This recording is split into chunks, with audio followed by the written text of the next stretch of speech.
Graham Walsh had been Diana's bodyguard since 1990. She considered him family. Then one evening he handed her a sealed envelope. "Ma'am, inside are 6 years of surveillance reports I wrote about you. They told me it was for your protection, but I've realized the truth. I wasn't protecting you from threats. I was the threat." November 12th, 1996. Inspector Graham Walsh had requested a private meeting with Princess Diana at Kensington Palace. Not unusual in itself. He was her primary protection officer, and they met regularly to discuss security arrangements, but something about his demeanor that evening felt different. His normally steady hands were shaking. His eyes were red, suggesting he'd been crying or hadn't slept. Diana received him in her private sitting room, a comfortable space where she often conducted informal meetings. She gestured to the chair across from her. "Graham, you look terrible. What's wrong?" Graham remained standing, clutching a large manila envelope. For several seconds he seemed unable to speak. Finally, words came in a rush. "Ma'am, before I show you this, I need you to know something. For the past 6 years, since I was assigned to your protection detail in 1990, I have considered it the greatest honor of my career to serve you. You've trusted me with your safety, with access to your most private moments, with your children's well-being. You've treated me like family, and every single day I've betrayed that trust." Diana felt ice in her stomach. "What are you talking about?" Graham's hands shook as he placed the envelope on the table. "Inside this envelope are copies of surveillance reports, detailed documentation of your activities, conversations, movements, emotional state, relationships. 6 years worth. Hundreds of reports. I wrote every single one." Diana stared at the envelope, unable to process what she was hearing. "I don't understand." "When I was assigned to your detail in 1990, I was briefed by Commander Michael Gibbons from Palace Security. Standard close protection briefing, I thought. But then he explained the second component of my role, what he called protective intelligence gathering. At the time, he made it sound reasonable, necessary even." Graham's voice became hollow. "He told me that to properly protect you, I needed to understand you completely. Your patterns, your relationships, your emotional state, your vulnerabilities. He said that threats against you could come from anywhere, including people close to you, so I needed to document everything to identify potential security risks. But that's not what you were really doing." "No, ma'am. It took me years to realize it, but no. I was ordered to document and report everything about you, not threats against you. You, your behavior, your contacts, your conversations, your routines, your emotional patterns, your medical information, your private relationships, everything." Diana felt her world tilting. "You've been spying on me? For 6 years?" "Yes. Every day I filed detailed reports about what you did, where you went, who you spoke with, what you discussed. Every phone call I overheard in the car, every meeting I attended, every private conversation between locations, every moment of distress, every moment of joy, all documented, analyzed, reported to the palace." "To whom exactly? Who was reading these reports?" Graham looked sick. "Initially to Commander Gibbons at Palace Security, but the distribution list was extensive. The Queen's private secretary received copies. Prince Philip's office received copies. MI5 received copies. Even Prince Charles's staff received certain reports. Your life was being monitored and analyzed at the highest levels of the royal household and intelligence services." Diana stood abruptly, pacing to the window. Her mind was racing. "Why? I'm not a criminal. I'm not a terrorist. I'm not a security threat. Why would they need this level of surveillance on me?" "That's what I told myself for years, ma'am, that it was legitimate protective intelligence, understanding your patterns to better protect you, that knowing your emotional state would help me anticipate security needs, that documenting your contacts would help identify potential threats." Graham's voice cracked.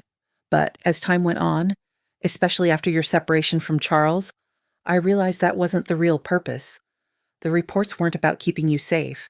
They were about controlling you, predicting you, building a comprehensive file that could be used against you if necessary."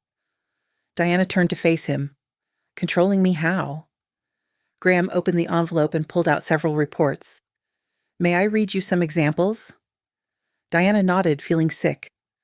March 15, 1991. Subject attended therapy session, emerged visibly emotional. Made phone call discussing feeling like prisoner in palace. Emotional state unstable. Recommend continued monitoring. Another report. June 22nd, 1992. Subject met with journalist Andrew Morton, 3 to 5 p.m. private meeting. Duration and secrecy suggest possible interview. Recommend investigation. Diana felt weak. You reported my therapy? My private meetings? Everything, ma'am. Graham's voice broke. October 8, 1992. Subject had lengthy phone conversation with James Gilbey. Conversation intimate, 47 minutes. Relationship requires monitoring. That was a private call with a friend. I know. 2 months later, that conversation was recorded and leaked. Squidgygate.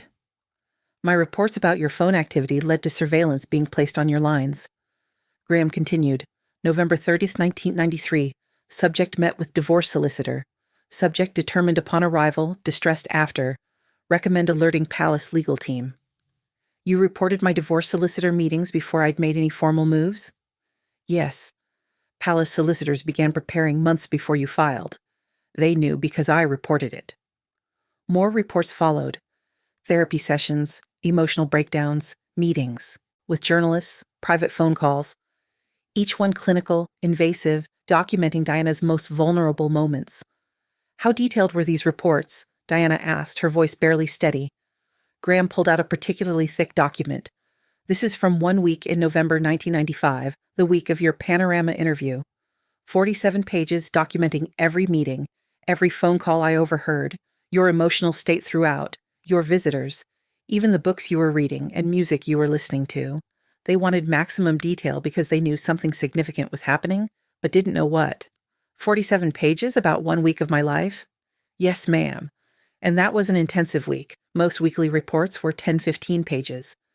But over 6 years, Graham gestured helplessly at the envelope. The complete file on you is enormous. Thousands of pages. Every vulnerability documented, every private moment analyzed, every attempt at building an independent life tracked and reported. Diana felt physically ill. Every conversation we've had in the car, every time I confided in you about my fears, my problems, my hopes, every moment when I thought I had privacy because you were just my bodyguard doing your job, you were taking notes? Not physically, but mentally, yes. As soon as I was alone, I'd write it all down. Every detail I could remember. Graham's face showed genuine anguish.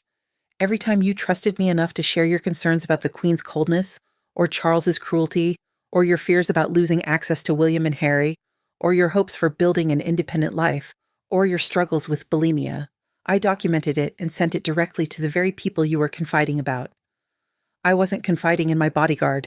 I was confiding in my enemy's spy. Yes. The word came out as barely a whisper.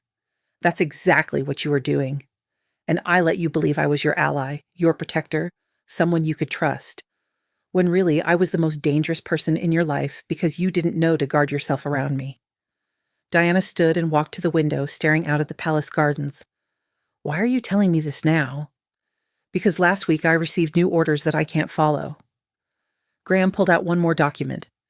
This is a directive from Palace Security dated November 5th.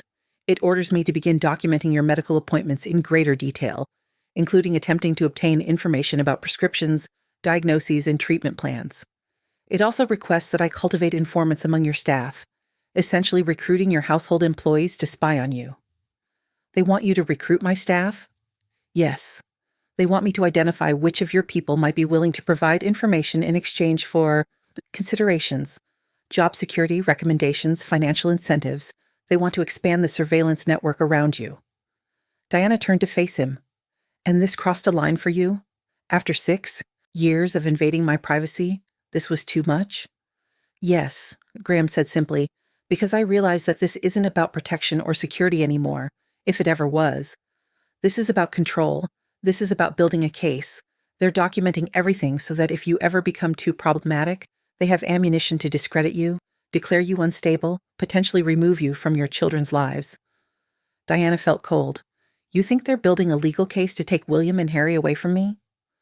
I think they're building the capability to do that if they decide it's necessary. Every report I filed about your emotional struggles, your therapy sessions, your eating disorder, your relationship problems, it's all being compiled.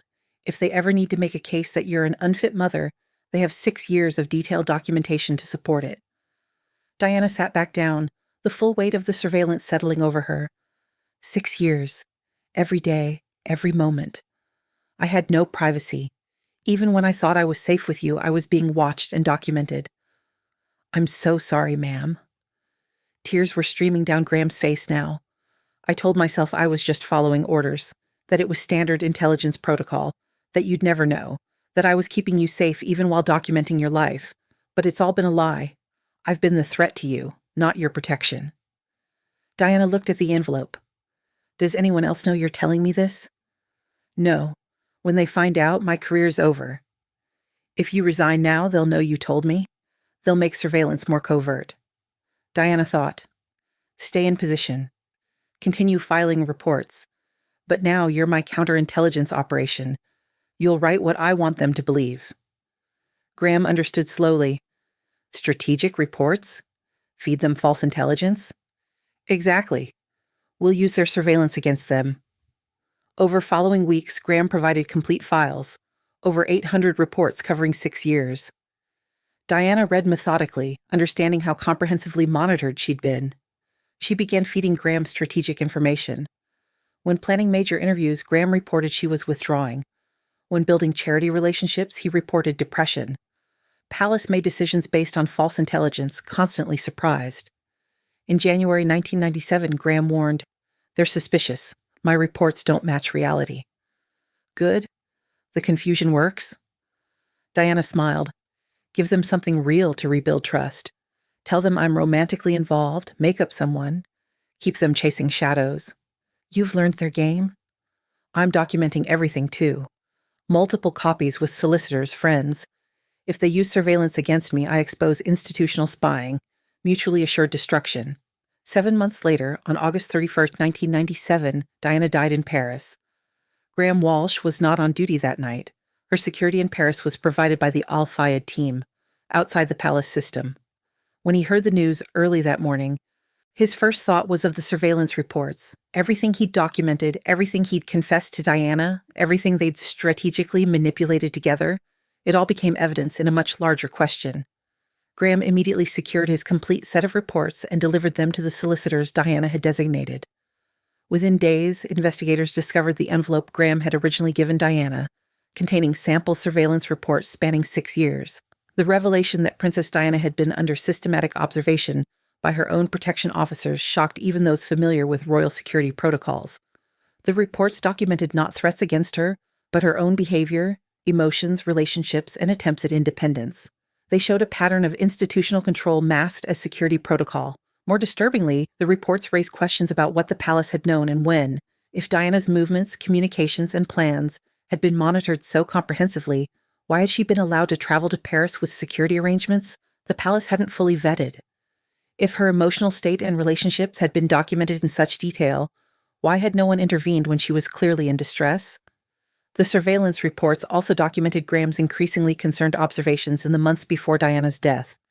His July 1997 reports noted that Diana seemed fearful, that she spoke about feeling watched, that she believed someone wanted to harm her. The reports captured her growing paranoia, except it wasn't paranoia. She had been absolutely correct. Graham Walsh resigned from Royal Protection Service immediately after Diana's death. He provided full cooperation to investigators, confirming the extent of the surveillance operation. In private interviews, he described how the system worked. Multiple protection officers filing reports, information being compiled and analyzed centrally, patterns being identified and exploited. He also described his guilt. For 6 years, I watched her struggle with the isolation, the institutional cruelty, the systematic undermining of her independence. And I was part of that system. I was documenting her pain while pretending to be her ally. Even when I finally confessed and we tried to turn the surveillance into a weapon she could use, it was too late. The damage was done. The envelope of reports Diana had kept became symbolic of how comprehensively she'd been monitored, how little privacy she'd actually had, and how the institution had weaponized security protocols against her. The man assigned to protect her had spent years being her primary threat, documenting vulnerabilities that could be used to control or destroy her. In the investigations following Diana's death, Graham's surveillance reports were examined alongside other evidence. They painted a picture of a woman who had been correct about being watched, correct about being controlled, correct about the institutional forces working against her. Her fears hadn't been paranoid delusions. They'd been accurate assessments of her situation. The bodyguard who'd spent 6 years documenting Diana's life spent the rest of his own life carrying that guilt. He'd been the threat he was supposed to protect her from. And by the time he'd found the courage to confess, by the time they'd tried to use the surveillance system against itself, it was already too late to save her from the institutional forces that had been preparing for her removal all along. Graham Walsh died in 2019, never having fully forgiven himself. In his final years, he gave several interviews about the surveillance operation, always emphasizing the same point. She trusted me completely, and I used that trust to document her vulnerabilities for people who wanted to control or eliminate her. I wasn't her bodyguard. I was her warden, recording everything for the prison that wanted to keep her contained or removed entirely. Some confessions come too late to prevent tragedy. Some betrayals are too comprehensive to be forgiven. But at least Diana had died knowing the truth, that her closest protector had been documenting her life for her enemies, and that her instincts about being watched and controlled had been absolutely correct all along.